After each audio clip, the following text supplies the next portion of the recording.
I'm going to be showing you something I'm excited about as a beginner new to wigs. So for the past few months, I've contemplated dyeing my hair color to purple. It all started when I made a drawing of an avatar of myself and Moji. It just so happened to be made 5 days before Kpop Demon Hunters was released. And from then on, I've been saying purple hair everywhere. So I will not be dyeing my hair because I think the regrowth might drive me insane. But I will be wearing wigs as part of my social media uniform, and they would be synthetic wigs since that is what I prefer. Here are 2 wigs that I've opened only to take a look. Remember, we want to prep them as soon as you're out of the bag to keep them in their best form possible. The first thing you need to know is that you have to purchase the right wig. This is a wig for everyday wear, and this is a costume wig, like those for cosplay. I bought the one for everyday wear specifically with the Lolita style because I like the natural looking hair but with a pop of color. The difference between them could be in the material. The everyday one is less likely to tangle. It almost feels like real human hair, a little bit like satin. According to ChatGPT, the synthetic material could also be different. I couldn't find this information listed by sellers, but maybe you can see the costume wig looks glossier and a tad more plasticky. You could also see that although they appear to be similar in the way they are made, like having this lace net on the inside and hair strands, which are also called wefts, sewn vertically across, the one for everyday wear has a hairline while the other one has no visible hairline at all. Let's change this to a different color. After months of random research on YouTube and Rednote, I'm going to show you how to prep and style them to keep them looking good, fresh, and fast-free. I'll start with how to put on your wig net. I just had this short haircut for the first time in like 20 years, just so that I wouldn't be too warm with the wig on. Subscribe for the commitment. Okay, what you're going to do is to pull the wig net down to your neck with the thicker band at the bottom.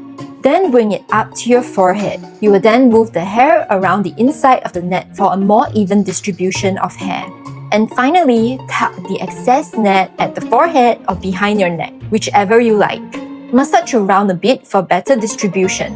I've already bought a couple of these things, wig cap and rubber tension band, but after wearing them for 10 minutes, they were so tight and uncomfortable, so I'm not using them. I reckon this tension band could be helpful if you have a heavy wig and don't want the wig to fall off. But none of the girls I'm seeing on Rednote have any of these on.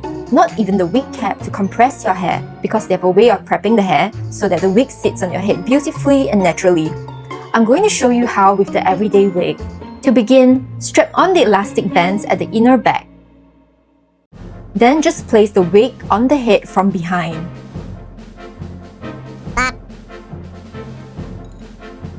Okay, now use these crocodile clips to pin your hair back so we can work on the fringe.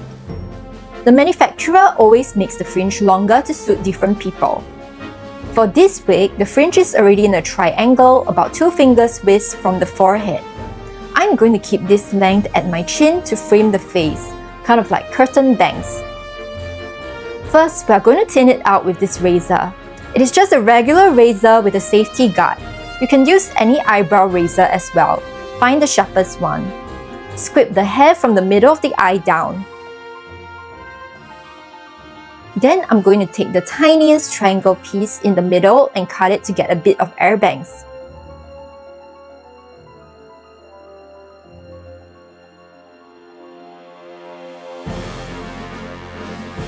Then we're gonna start cutting the edge from the middle of the eye to the chin.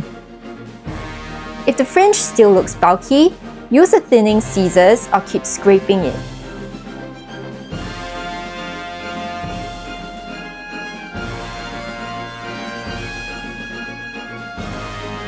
I'll start cutting this much from my ear to my collarbone.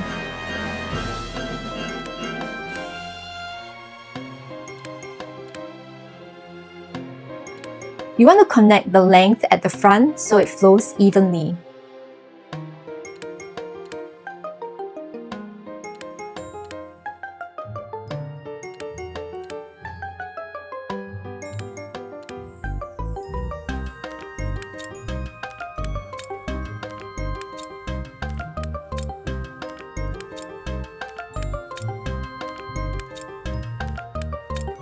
Do the same for the other side.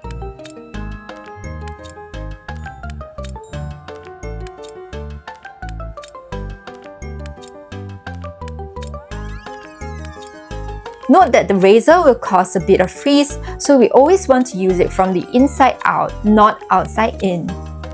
If your hair gets frizzy, do not worry and comb it out.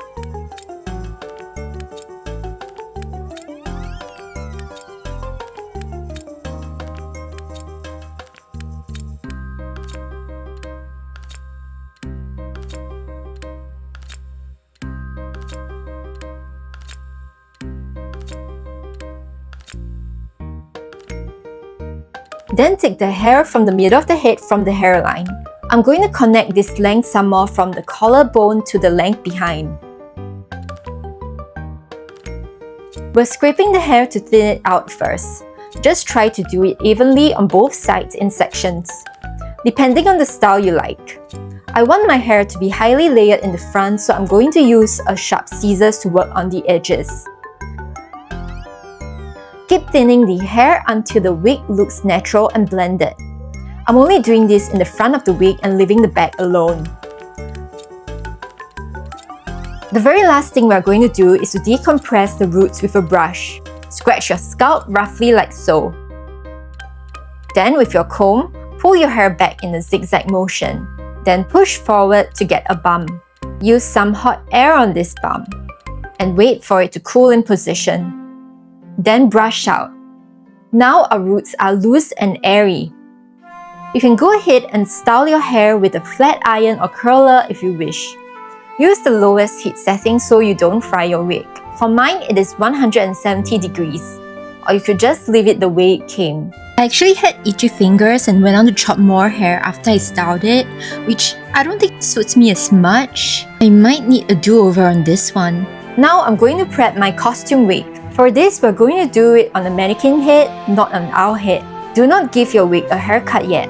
We're going to do so after crimping. I've seen so many cosplayers recommend crimping a wig so it tangles less and adds volume, so I'm going to do just that. I have an 8-teeth crimping iron. Make sure it is 8 teeth or finer as we don't want obvious crimp marks. My heat setting is on the lowest, but I think you could increase your heat in the areas where you want more extreme volume.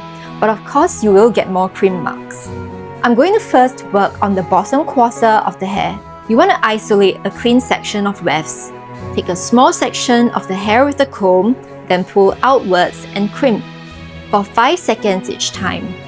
We have to crimp the hair vertically, so when we let the hair down, the crimp marks are less visible.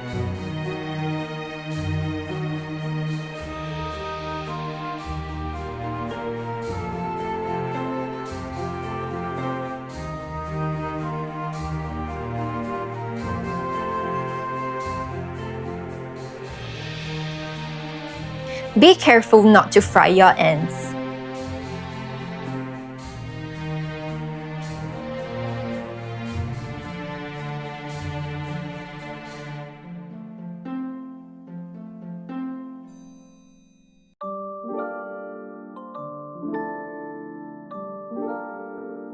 Next, continue with the top section while keeping the other sections separated with crocodile clips.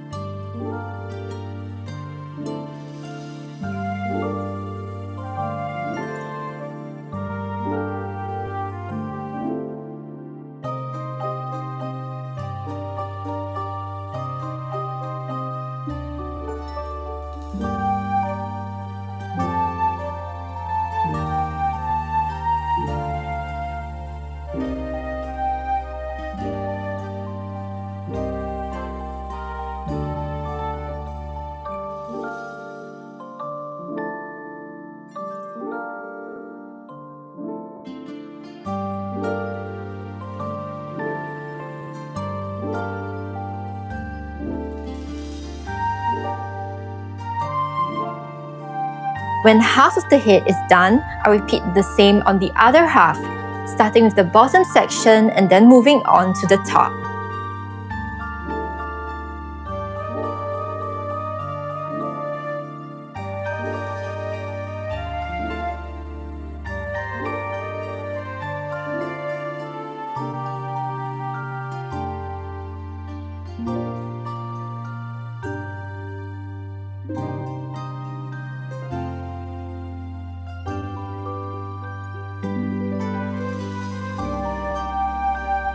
And finally, I'm going to work on the fringe.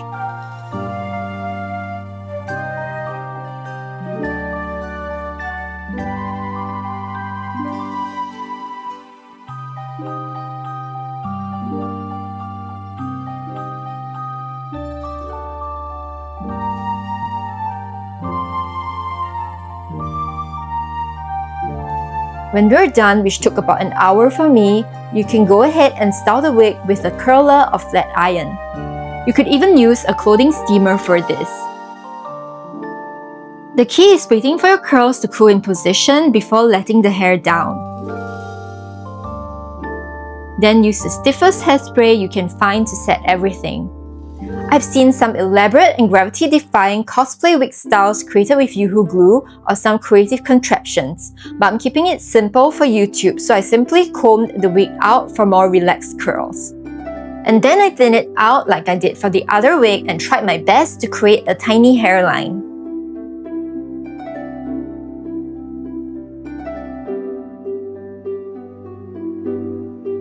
We're at the end of the video where I show you how I styled my wigs 2 ways.